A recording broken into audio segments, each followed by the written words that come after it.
क्या आपकी basic salary सीधे 3 गुना होने वाली है? क्या 18,000 पाने वाले कर्मचारी अब सीधे 69,000 रुपए पाएंगे? अगर आप केंद्रीय कर्मचारी हैं या फिर पेंशनर हैं, तो आज की ये अपडेट आपके लिए बेहद महत्वपूर्ण है, गेम चेंजर साबित हो सकती है। 8वें वेतन आयोग का काउंटडाउन देखिए शुरू हो चुका है और इसी बीच भारत पेंशनर्स समाज ने सरकार के सामने ऐसा प्रस्ताव रखा जिसने वित्त मंत्रालय से लेकर हर कर्मचारी यूनियन तक हलचल मचा दी। 3.83 का फिटमेंट फैक्टर, पेंशन 5 गुना ज़्यादा और परिवार के सदस्यों की नई गिनती। आज के इस वीडियो में मैं इस पूरे मास्टर स्ट्रोक को डिकोड करने वाली हूँ। वीडियो बेहद काम का है, दिलचस्प है, इसलिए लास्ट तक ज़रूर देखिएगा, आपके काम का है। नमस्कार, आपके साथ मैं पल्लवी रविंद्र सिंह।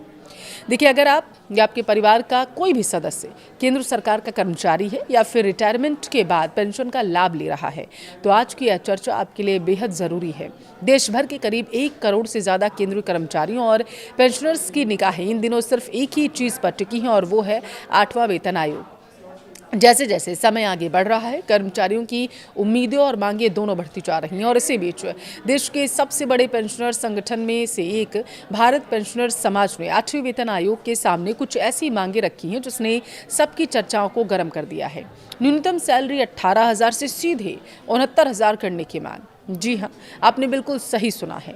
आज की इस वीडियो में हम बात करने वाले हैं कि किस तरीके से भारत पेंशनर्स ने अपनी मांगें रखी हैं, इस प्रस्ताव में क्या क्या कहा गया है, इसके पीछे उनका गणित क्या है और अगर ये मांगें मान ली जाती हैं तो आपकी जेब पर इसका कितना बड़ा और पॉजिटिव इम्पैक्ट पड़ने वाला है, ये जानना आपके लिए बेहद ज़रूरी है।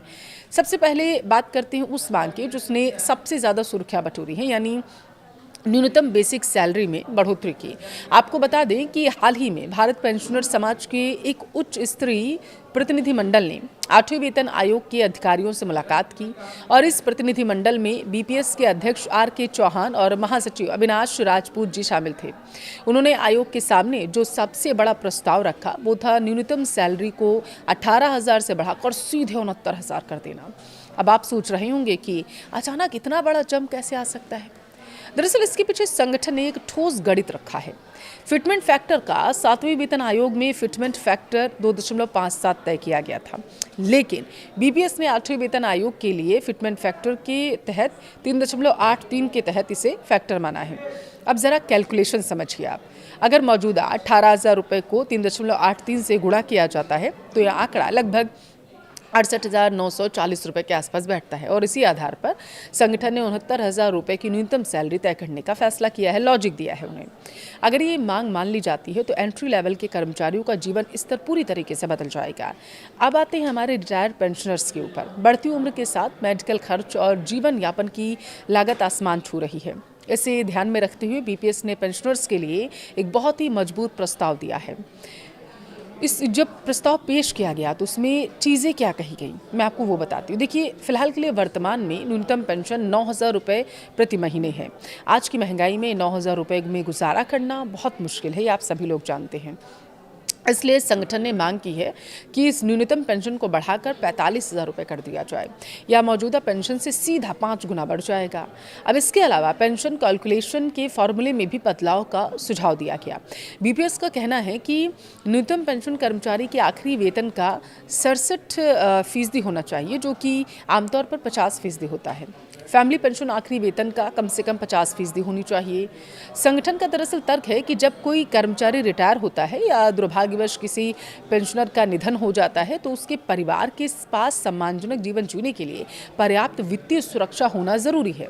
वेतन आयोग जब न्यूनतम सैलरी तय करता है तो वो यह मानकर चलता है कि एक कर्मचारी को कितने लोगों का पेट पालना है।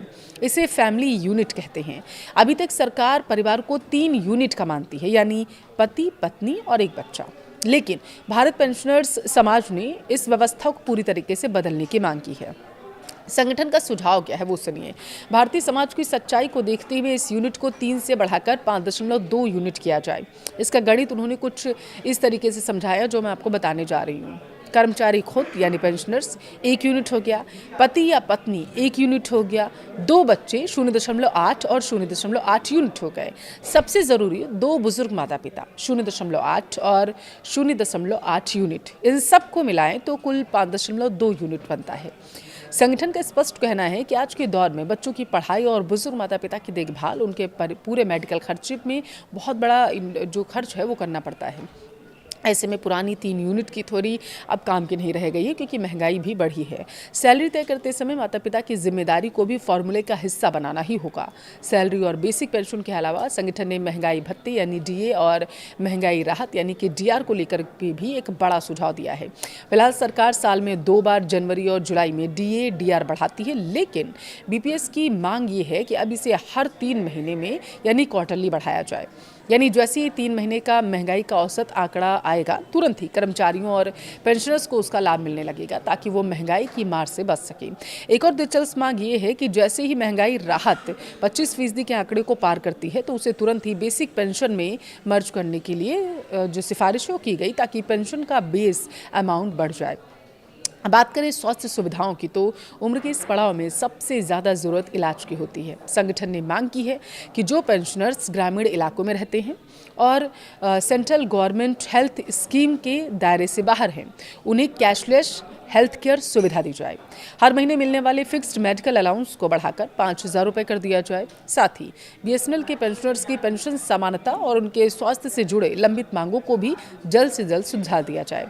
अब आपके मन में सवाल आ रहा होगा कि भारत पेंशनर्स समाज आखिर है कौन, जिसकी मांगों को इतनी गंभीरता से लिया जा रहा है और जिसकी चर्चा देश भर में हो रही है। दरअसल बीपीएस कोई नया संगठन नहीं है। इसकी स्थापना जनवरी 1955 में की गई थी। यह पेंशनर्स से जुड़े मुद्दों को उठाने वाला देश का सबसे प्रतिष्ठित संगठन माना जाता है। इसे भारत सरकार के पेंशन एवं पेंशनर्स कल्याण विभाग और नीति आयोग से मान्यता भी मिली हुई है। इसीलिए इसके सुझावों को गंभीरता से लिया जाता है। इस संगठन के साथ देश भर के करीब 245 पेंशनर्स एसोसिएशन भी जुड़ी हुई हैं और यह लगभग 10 लाख पेंशनर्स की आवाज़ सरकार तक पहुंचाता है।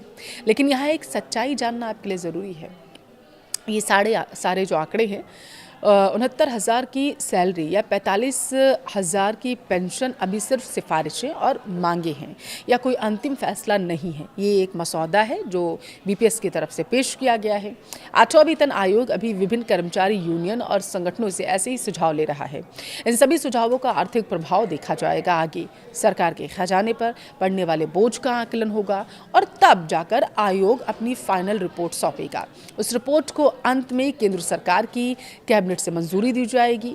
देखिए, बुढ़ापा कोई बोझ नहीं है, बल्कि उस अनुभव का सम्मान है जो इन कर्मचारियों ने इस देश को दिया है। भारत पेंशनर समाज ने जो मांगे रखी हैं, वे सिर्फ कागजी आंकड़े नहीं हैं, बल्कि एक सम्मानजनक जीवन जीने की बुनियादी ज़रूरत भी है। आपको क्या लगता है, क्या सरकार को बिना देरी किए इन बुजुर्गों और कर्मचारियों की इन मांगों को मान लेना चाहिए? क्योंकि माना जा रहा है कि अगर पास हो गया ये बिल, तो कर्मचारियों और पेंशनर्स के अकाउंट में पैसों की बारिश हो सकती है।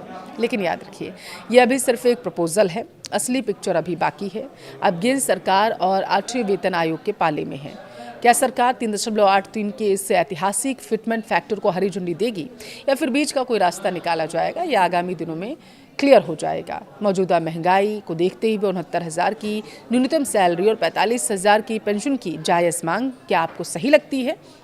यह सरकार के लिए इसे लागू करना आर्थिक रूप से संभव नहीं हो सकता? आपको क्या लगता है? मुझे कमेंट में ज़रूर बताइएगा।